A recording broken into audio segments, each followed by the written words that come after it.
everyone, and welcome back to part 2 about the quote sandwich, a key skill in academic writing. In my last video, I talked about the importance of choosing strong versus weak quotes, and today we're going to take those quotes and we are going to put them into the format that is most often used in expository writing, also known as the quote sandwich. There are 4 key parts to a quote sandwich. The first up is the signal phrase. This is the introduction to the quote. We can't just take a quote out of a text and plop it down in the middle of a writing assignment. We have to give some background, some context, so that our audience of readers understands where is this information coming from. Up next is the strong quotation. If you want a refresher on how to choose strong quotations and how to make sure that every word of your quotation is doing work to move your argument forward, then go back and check out my video up here. A key piece of information that is often forgotten in beginning writing students is the MLA in-text citation. Don't forget it. And then finally, we come to the part of the quote sandwich that requires the most of our critical thinking skills, and that is called the analysis. The analysis is sometimes also referred to as your commentary or your response to the quote, but essentially it's why does it all matter? How does this piece of evidence in the form of a quotation move your argument forward? That's what we're going to outline in the analysis. So first up, the signal phrase introduces the quote. The signal phrase provides the context explaining who is speaking and where the quote comes from. Essentially, it's the who, what, or why. It sets up the quote and explains why it might be relevant to the point that you are making. Oftentimes, the signal phrase will be a short sentence or a short lead-in to the quote itself, providing a little bit of understanding of why this quote should be part of the evidence that makes up the claim in your essay. Here's a few examples. In her book, Mindset: The New Psychology of Success, psychology professor and author Dr. Carol Dweck illuminates, according to Oliver Burkeman, a journalist from The Guardian, in their article, neuroscience researchers Dr. Bert DeNeo and Steiger Martinez argue, if you look at these examples of signal phrases, you'll see that we're learning key pieces of information about the evidence before the quote appears. So we're learning who is speaking, a little bit about them so we know why we should listen to them, and perhaps a bit of a lead-in so you can signal to your reader that a quote is about to appear. Up next, we have the actual quote itself, aka the filling of the quote sandwich. The quote is the actual words that you are using directly taken from the text itself. Oftentimes you will be responding to a specific source, for example, a reading from the textbook, an article or an essay you might have been given in class, or perhaps research that you have done on your own if this is indeed a research project. It's important that quotes are never taken out of context and that they don't misrepresent the point the author is trying to make. As we'll learn about later, oftentimes authors will set up their point by explaining the sort of counter arguments. It's important not to quote those and express them as if that is the point the author is trying to make.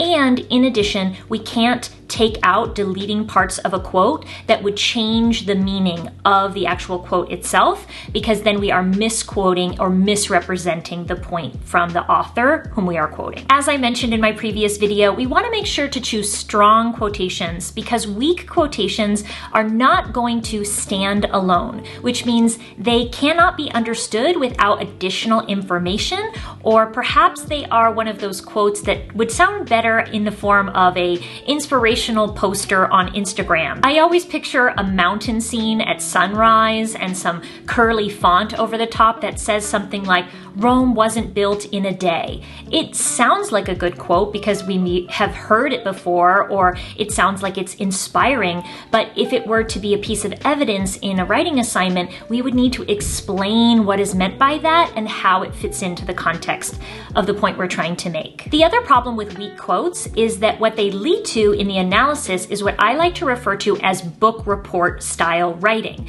So this is the kind of writing that we are often asked to do when we are in elementary school, middle school, and even sometimes in high school, where we are asked to select a passage or a quotation from something we've read, and then we write a summary that sounds like we are writing a book report. This is the kind of writing that we're often asked to do because it's one of the ways that our teachers can ensure that we've actually done the reading and that we absorbed and comprehended the information. But when we reach higher levels of writing, like college level academic expository writing, we need to move beyond just restating the quote in other words. We need to move beyond summary in order to access our critical thinking skills and say something about what the quote signifies in terms of our persuasive argument. And now a brief pause to give a quick guide introduction to an MLA in-text citation. As I mentioned before, this is the part that students often forget to include because perhaps we haven't been used to using this citation format before, but most of the time you will be asked to use some form of citation style, and in a lot of humanities classes, that is going to be MLA or Modern Language Association formatting. So here is a quick guide. When you are citing a source from a book, if you haven't mentioned the author in your signal phrase, which you can do pretty easily, as you saw in my examples before, you can use the author's last name to refer to them. And I often encourage my students to include any professional titles if they have them.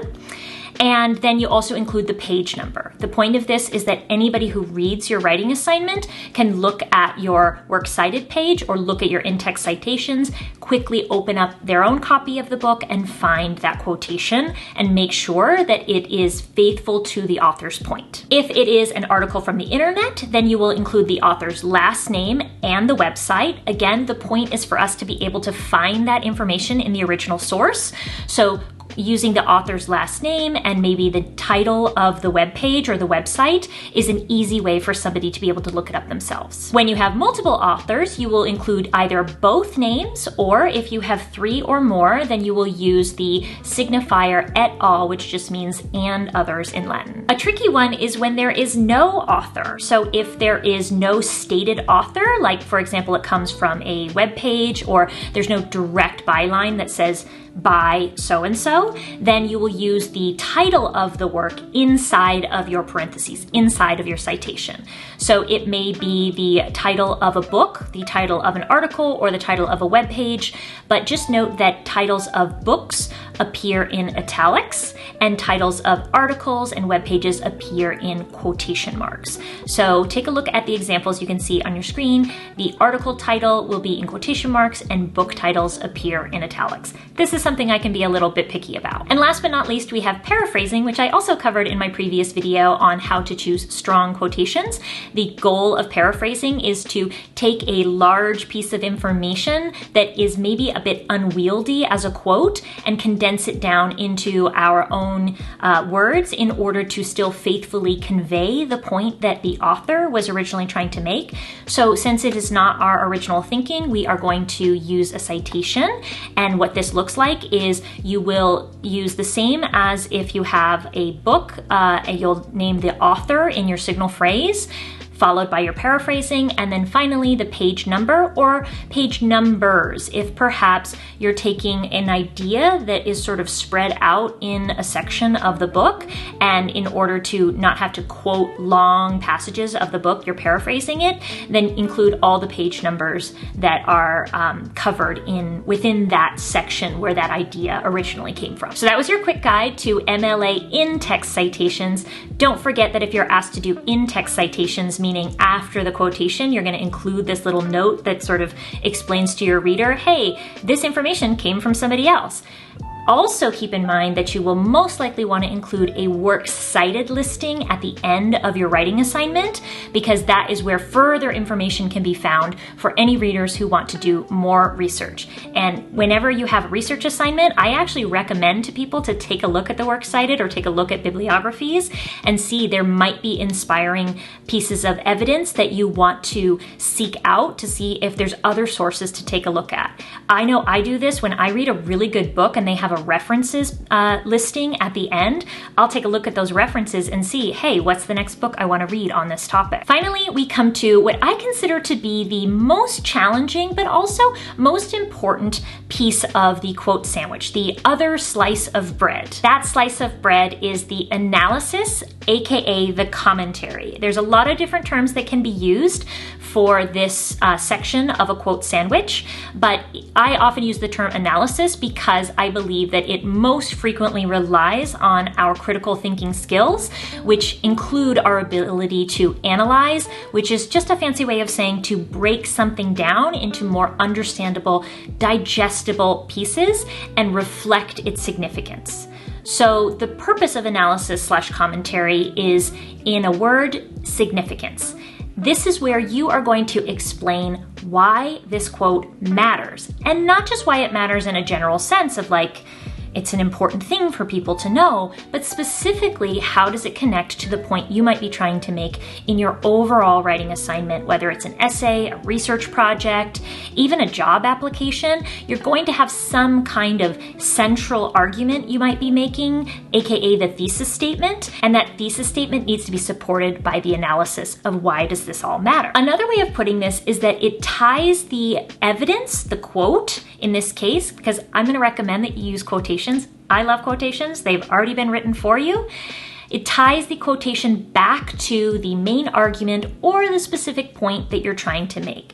So how I mentioned earlier that your quotes are going to form the sort of backbone of your response, the analysis is actually where you sort of flesh it out, to use a kind of gross metaphor, and to move your argument forward. So what I often refer to this as is the balance of the they say, aka the evidence from our sources, whomever we're quoting, and the I say. The I say is you, your voice, your thinking. Why does it all matter to you and to the argument that you are making in your thesis statement? But that can be kind of tricky. So here are some questions you can ask yourself.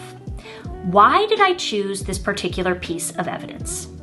I would actually recommend answer these questions on a separate sheet of paper. Even like get out a pen and a piece of paper. If you're not used to writing by hand, you're mostly used to typing things, there is a different level of our critical thinking and our creativity, our imagination, that is accessible through handwritten thinking activities. It actually uses a different part of our brain to handwrite things. So as you're perhaps outlining or planning your response to a writing assignment, it can be particularly useful to do this on a separate sheet of paper, handwrite it. And another reason I like to recommend doing it separately is because then we often don't get too attached to the first words that come to mind. And it makes it easier to take the best things and put them into our essay. So think of it as sort of like a free playground for your thinking, and then whatever comes out that is relevant to the point you're trying to make, you can move it over into your actual response in your quote sandwich in the analysis section. So the big question is, why does this evidence matter to my claim? And I like to take these questions and kind of turn them around into statements. This is honestly one of my top tips for writing. If you ever have any kind of writing prompt, it really surprises me how people often feel that they can't just take the actual words from the prompt and rephrase them. So why does this evidence matter to my argument / my claim? You can start off by writing a sentence starter like, this evidence matters to my argument because, keyword, because. That's going to turn on those critical thinking faculties in your brain and get your brain to give you a response, because brains are prediction-making machines. They're going to finish and complete that sentence. So this matters to my argument, or if you want to state your argument, if you already know what your thesis is, which when you're writing quote sandwiches, it's a good idea to know the argument that you are making in your overall essay or in your thesis statement. You can say, this matters to my thesis or my claim because, and then finish that sentence. You can do the same thing with the question, why is this evidence important? One of my favorite phrases that I used all the time, because I have probably written hundreds of essays over the course of the many years of schooling that I've done, is to start my analysis with the phrase, this is important because. But here's something key. I write, this is important because I finish that sentence with my critical thinking, my analysis, and then I go back and I delete, this is important because. 99% of the time, you're going to be left with a complete sentence that reflects your critical thinking, but you don't need that sentence starter, those training wheels, as I sometimes call them, of that phrase, this is important because. Write it out, write your response, and then cut out everything through because. And what you're left with is often clear-cut analysis that supports the point you're trying to make, both in this quote sandwich and in your essay overall. A question, if you're feeling kind of stuck, is how does this evidence contradict or confirm my argument or claim? Does it do both? So this is for students who sort of feel like they agree to some extent, but they also disagree for other reasons. Write out both. This evidence contradicts my claim because, that keyword again, this evidence confirms my claim because, delete those sentence starters, those training wheels, because we don't need them. And what we're left with is often really interesting, deep, critical thinking that will explore the connection between your evidence and your argument and whether or not you contradict the point you're trying to make, which is totally okay to do, or confirm the point you're trying to make. Essentially, what we always want to show is where does this evidence fit into the overall point I'm trying to make in my essay. And then if you really want to go deeper with it, you can ask yourself, how does this evidence evolve or change my argument or claim? I like to think of any type of expository writing as being a journey from the very beginning introduction, which I will cover in a later video, and all the way through, we are changing, evolving, and growing our understanding on the topic, which is why the conclusion, which I will also cover in a future video, is going to really bring everything full circle and help us to understand the journey. It's a little bit like The Lord of the Rings, which, spoiler alert, at the very end, they return to the Shire, having grown, having changed, having evolved, and having learned a lot along the way. So I want to leave you today with an example of a strong quote sandwich. This is actually from a former student of mine with their permission, so shout out to you if this is your quote sandwich. We start with the signal phrase in her book, Mindset. Dr. Carol Dweck declares, that's our signal phrase that gives us a little bit of context. Here's the quote taken word for word from the text. Quote, when people believe their basic qualities can be developed, failures may still hurt, but they don't define them. And if abilities can be expanded, if change and growth are possible, then there are still many paths to success. Note that the quote is word perfect, meaning nothing has been changed inside the quote. And then at the end, you'll see in parentheses the page number 39. The reason there's no author's name there is that the author, Dr. Carol Dweck, was mentioned in the signal phrase, which means we don't need to double up and include that information. But sometimes your quote is going to be from one person, but the book was written by a different person, meaning the author is quoting someone else and then you are using that quotation, in which case we do want to include the author's last name in the citation. And then this student wrote some incredible analysis, so let's take a look at what that might look like. Thus, even though it may be disappointing, frustrating situations or defeats do not diminish the abilities of a person with a growth mindset. Such individuals understand that their abilities can continue to develop, becoming greater and stronger. Okay, so we're starting off kind of broad, and then they get really narrow and come up with a specific example. For example, I love to see it. An inspiring makeup artist struggling to master a complex eyeshadow look might initially fail. However, with a growth mindset, they can view this challenge as motivation, ultimately mastering the look and enhancing their skills in other areas as well. So this person was talking about how growth mindset can help a makeup artist to be successful in their career. And I just love that they didn't restate the quote, but they put it into the context, they moved their argument forward, and they provided a concrete example that I can picture in my mind's eye of a makeup artist who's trying to master a challenging element of their craft and using a growth mindset in order to overcome those setbacks. This is a fantastic example of a quote sandwich. It has all four elements. They are done absolutely perfectly, and the analysis moves their argument forward. And that's exactly what I'm looking for in your quote sandwiches. So let me know if you have any questions below, and good luck.